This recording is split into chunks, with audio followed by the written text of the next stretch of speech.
A lot of people look at ChatGPT as a source for review questions. And for basic review, maybe it can get you there, but there's some problems with ChatGPT questions, and I don't want you to fall into the routine of only using those. So here's an EMT level ChatGPT question. I said to ChatGPT, give me a challenging, a difficult 15-question National Registry quiz for EMT. And this is one of the questions I got. What is the priority when treating suspected cardiac chest pain? Now, if I looked at that, I'd say, well, gee, aspirin probably is important, but let's see what ChatGPT gave me. Rapid transport and early ALS activation, giving glucose, placing the patient prone, face down, or waiting for the pain to resolve. Okay, I'll sit around, wait for your pain to resolve, and then we can call the funeral home. So in this, these questions, these choices are all bogus. They're easy. The correct answer would be, according to ChatGPT, is rapid transport and early ALS activation. Okay, you've always got to pick the correct answer of the ones that are given. But if you're looking for National Registry preparation, you're not going to get it from ChatGPT because they don't know how to put the questions together. Common problems that come up with ChatGPT or any AI engine are that they frequently don't understand the scope. They mix up EMT, AEMT, and paramedic, and they frequently go back to old guidelines. For example, American Heart Association guidelines, because all of the old guidelines are available on the web. You might get wrong information on CPR, resuscitation, or other science issues which are vitally important to you. Let's look at a couple more questions that ChatGPT served us up. All right, this is at the AEMT level. You respond to a 68-year-old male with dizziness and weakness. He is pale and diaphoretic. Okay, so all right, so it's coming together. Give me kind of a sick patient. I like that. Holy cow.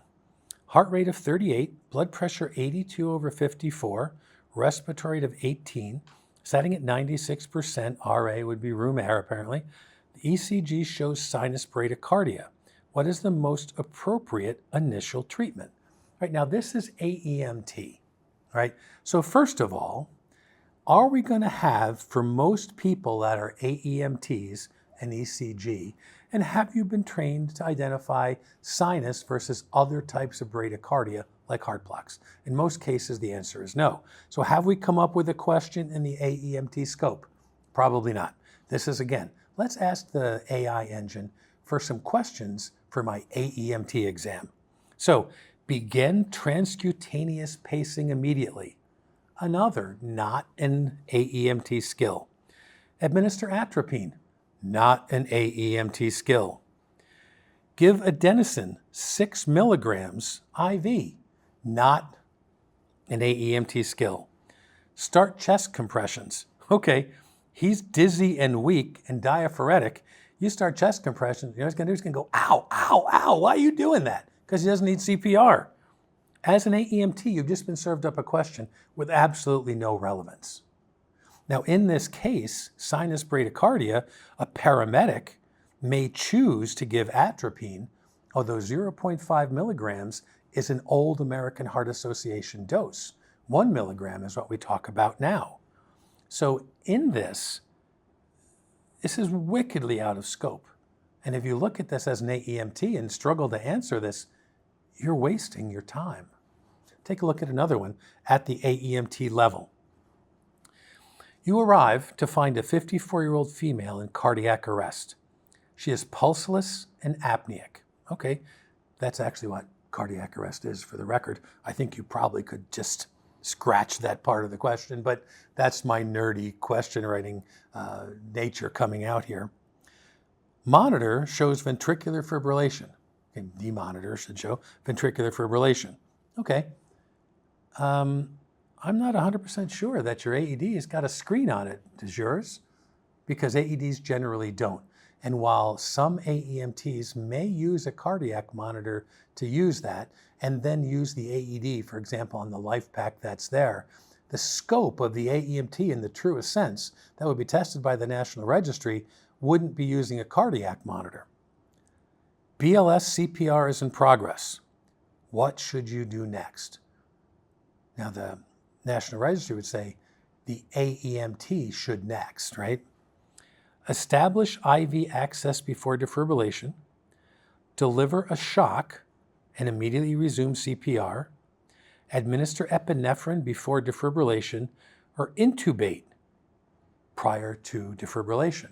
Now, as we look at this question, there's two things that come to mind. There are some things that are out of the scope of the AEMT, the traditional AEMT scope.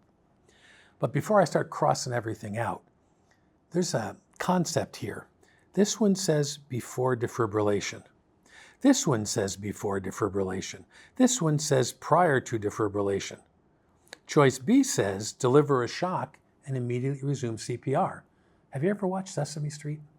There's a thing on Sesame Street. I shouldn't sing, but I'm going to. One of these things is not like the other. Okay, you can just use Sesame Street theory and figure out which question is right because choice A, choice C, and choice D are all the same, doing something before defibrillation. Do we do anything before defibrillation if we know the patient's in VFib? If we put the AED on and the monitor says shock advised, do we say, let's start the IV first, right? Or let's administer some epinephrine, which means you need an IV first. No, you shock first. So not only do you get a question where epinephrine may not be in your scope, right? Intubation may or may not be, supraglottic airways are more common. And establishing IV access really isn't the priority, it's defibrillation. So not only are we getting what I look at here as an incredibly easy answer, whether you use the Sesame Street theory, the clinical reasoning theory, or anything else, if you're looking at ChatGPT to help you pass the National Registry, it's not getting you there.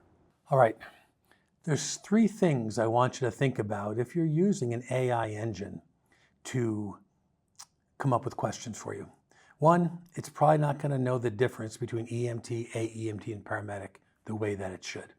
It's not going to construct questions like the National Registry does, and there's always the chance for hallucinations, which may take you in a totally wrong direction. Yet, I know why you're using AI to do this. It's a tool that's available to you, it's cool, and for most of you, it's free. I do understand that you're looking to become an EMT, AEMT, or paramedic on a budget. Limmer Education is very aware of that. We have a lot of free resources that you can find at limmereducation.com, including our study guides, our podcasts, and other things that you can use, blog articles, things that will get you where you need to be. But we know that you're going to need good practice questions. We do have those too. Our review apps, EMT, AEMT, and Paramedic Review, relatively low cost and robust with a lot of information. Our EMT, AEMT, and Paramedic Pass apps have some amazing, really realistic National Registry questions. They're out there too. Regardless of what you're looking for, regardless of your budget, don't forget, we're really here to help you pass the test. We do it in a number of ways. Stop by limmereducation.com.